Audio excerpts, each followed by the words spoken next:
Hello everyone, welcome back to the channel. Just a couple of notes from me before we get started with the actual review. If you hear me talking a little tiny bit more clear this time and a bit more slow, understand that's because I've got a friend overseas who is playing this game at the moment, and he shares a lot of thoughts with me, and he likes to watch my channel, but he has said, I wish I could understand what you're saying.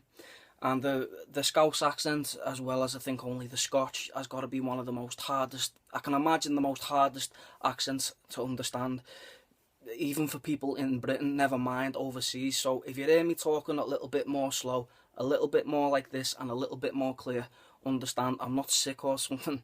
I'm just trying to make sure I'm very clear and fluent. Another little thing as well, this review won't be, it's not written, okay? I haven't sat back and I haven't written a sketch. I know a lot of people that are enjoying the comedy side of my channel, and I'm really grateful for that, I am. But this review, I just kind of wanted to kick back a little bit, take it a bit more serious, and just freestyle the review, just talk about the things I liked about the games, the things that I didn't like, and just sort of chill and relax. I hope you don't mind. There will be more comedy in the future, don't get me wrong, but I just hope people aren't expecting me to be, because I'm not a comedian, okay? I'm glad people are finding me funny, but at the same time, I do want to make a serious or two video now and again. Serious video or two now and again. So thanks very much for your time, and I hope you enjoy the review.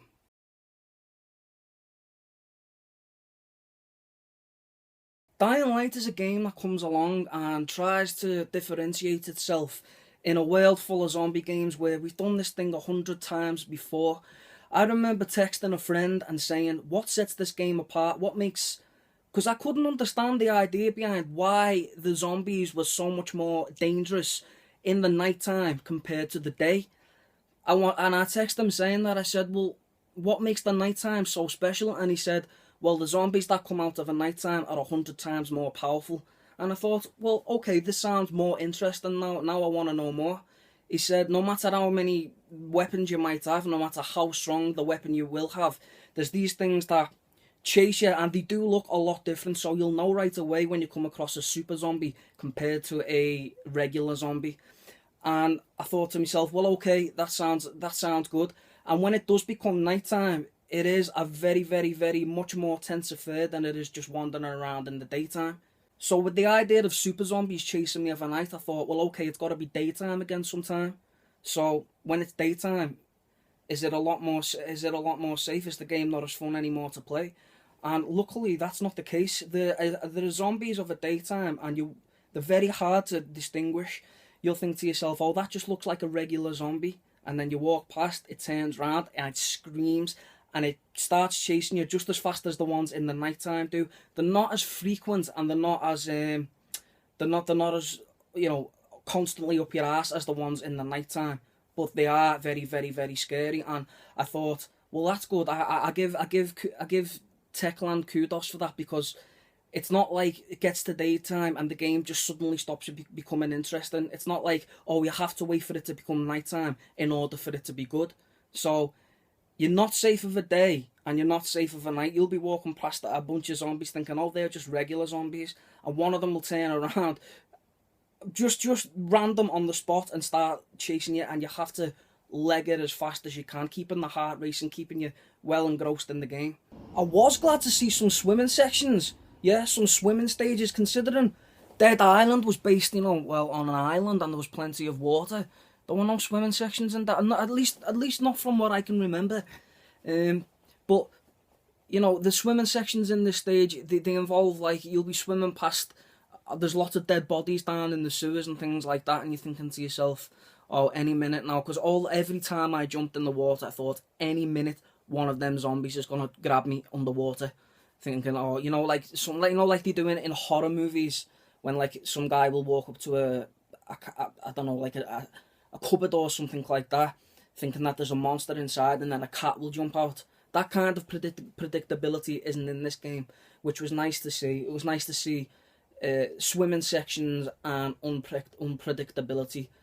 Swimming sections are fun to me. Variety is the spice of life.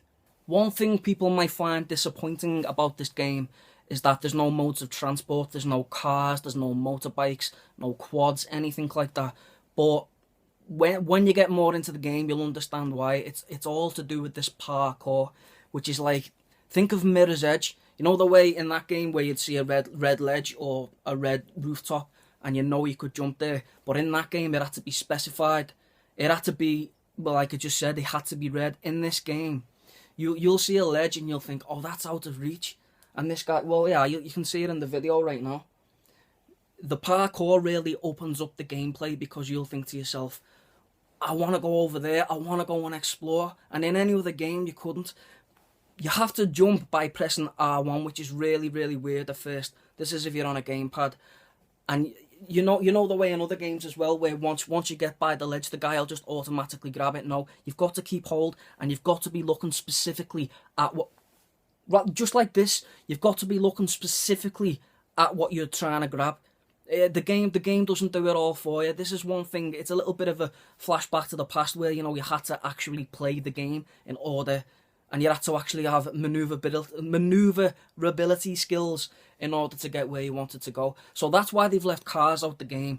That's why they've left transport. They want you to really get involved with all this climbing about, which is actually a lot of fun. It's something unique to this game. Because, like I said, in other games, they do everything for you. Well, not in this. So that's another thing I really, really liked about the game. Now, along the way, you will find all kinds of weapons to use in the game as well, like wrenches, crowbars, axes, all of which are colour graded as well, which really helps you understand what weapons will break more easily, what weapons will do more damage, things like that. And you'll need to know things like that because, annoyingly, nobody liked this in Far Cry 2, so I don't know why they thought it was a good idea in this game. Annoyingly, your weapons break. Oh, so annoying. But the one good thing that they did in this game is that instead of just throwing your weapons away when they are broke, you get a chance to dismantle it. Now, if you dismantle your weapon, you can take it apart and you can use the scraps. Almost think of it like recycling the weapon to fix other weapons that don't break as easily. So you can take it apart and it'll say, oh, now you found a metal part that can aid another weapon. So I thought, well, that's good. It's not completely useless to me anymore. Now I can put it in another weapon and I can carry on using an even more powerful weapon, even though I've got to get rid of this one. So yeah, I thought that was a really good mechanic. The thing about that is there's no benches. Remember in Dead Island when you had to find a bench in order to do that, and there was a great sense of gratification when you found one. You were like, oh, I found a bench, yes, I wonder what I can create now. Well, now you can just go into the menu and you can just do it just by clicking craft. Just going onto the blueprints and pressing X, which is a lot less indulgent and a bit bland and boring if you ask me, but that's something from Dead Island which I really preferred, which isn't in this game. Oh well. For me, the game got really good about 70% into it, halfway in, 70% in, when it finally decided to give me a gun. There wasn't enough guns though. It gave me a double barrel shotgun, a pistol, a military rifle, and a police rifle. And I thought, oh, this is really good. But every time you come to a boss fight or a mini boss fight, a midway boss fight, the game strips the fucking guns away from you, and it makes you fight with something. Well, you have to scavenge around again in the little arena in where you do have to fight the boss. And I thought, oh, this is pissing me off because I like to reap the benefits of what I've collected. It's undoing all my scavenging. It's undoing everything, all my hard work, because now I'm not even allowed to use the weapons that I fucking found. And I learned to forgive that. Because I thought, I bet you any money they're saving it all up. So at the end of the game, I've got all my weapons to fight the final boss. I'm going to get a big showdown. There's going to be me, there's going to be him. The guy that's I've been chasing throughout the whole game. I'm going to get to blow his head off at the end with all my arsenal, everything that I've collected back. But we'll get to that in a moment. But it is more about the gameplay. It is more about feeling involved with the city, especially when you get to the top of a really, really, really hard tower when you've spent like 10-15 minutes trying to get to the top of this massive tower. You're just like, yes! It's like a first-person Assassin's Creed, because you can look to the side, you can look up, you can look down. And when you get to the top, you're just like, I am the king of my domain. This is my tower. So most of the fun of the game is actually the parkour. There is a massive sense of progression when you do find a gun, because you know, it only takes like one bullet to the head to defeat a zombie, which, remember, in Dead Island you could shoot a zombie in the head like 20 times and it wouldn't die. So getting a gun is really satisfactory. But you know what? I want them. I dream of a zombie game where you go into a building, and remember that scene from The Matrix? Remember that scene where about 1,000 guns all come up from the side? I keep dreaming of a game where they do that. Nah, you just find them like proper boring really. They'll just be on dead bodies and things like that. Nothing too particularly exciting. Now we come to the most important part, and this... Remember that throughout the whole review I've been telling you, oh, well, maybe you got to save your weapons back, maybe they were stripping the weapons back, blah, blah, blah, blah, blah, for the final boss fight. I remember going to the tower, and it's not really a spoil because, you know, it's obvious stuff. You have to go and find the final boss at the end, and I couldn't wait to kick his ass, because all through the game, I was savouring the moment, because I thought, in a minute, I'm going to pull out all the guns that I found, and I'm going to unload them on your ass. What happens when you get to the top? I bet you everyone's predicting it right now. I bet you everyone's saying the same thing. Yeah, it amounts to nothing more than a fucking feeble, half-assed, stupendous, cruddy little QTE. I was fuming. I even put a picture up on my Facebook of the congratulations bar, because I thought to myself, well, I could have had a lot more fun in this game if I'd have known that at the end I wasn't even going to get to use the guns, because I would have used them on the zombies that I fucking had to way through to get all the way to this knobhead.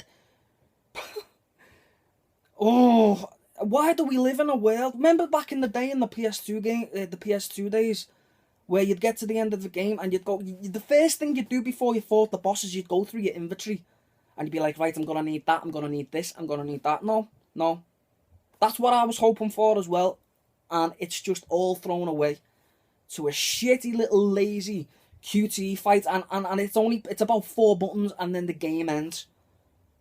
All my saving my weapons, I don't think I'd fired, well, okay, I fired like 1 bullet. I fired quite a few bullets, but not as many as I would have done if I'd have known I wasn't going to get to use all the guns at the end. I'd have just used them all throughout the game. What a fucking shitty ending the game's got. I was going to give it 8 out of 10. I was going to give the game a solid 8 out of 10, because all the things that I've mentioned I found really fun. But when that happened, I thought, Techland? Even at the end of Dead Island, you get to fight a boss. There's a final boss on the roof, and it's a showdown, a proper in-game fight. And I was looking forward to it so much. I was really looking forward to it.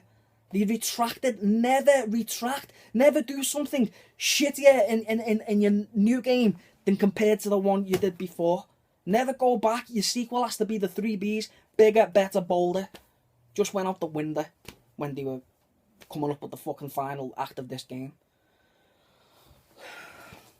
So for that very reason, Dying Light gets 7 out of 10. There's enough in the game to warrant the purchase. I would say, if someone said to me, should I go out and buy it? Yeah, you should. There's plenty of gameplay, side quests, and a 13-hour story. Yeah, it's no breeze through. It's quite a long game.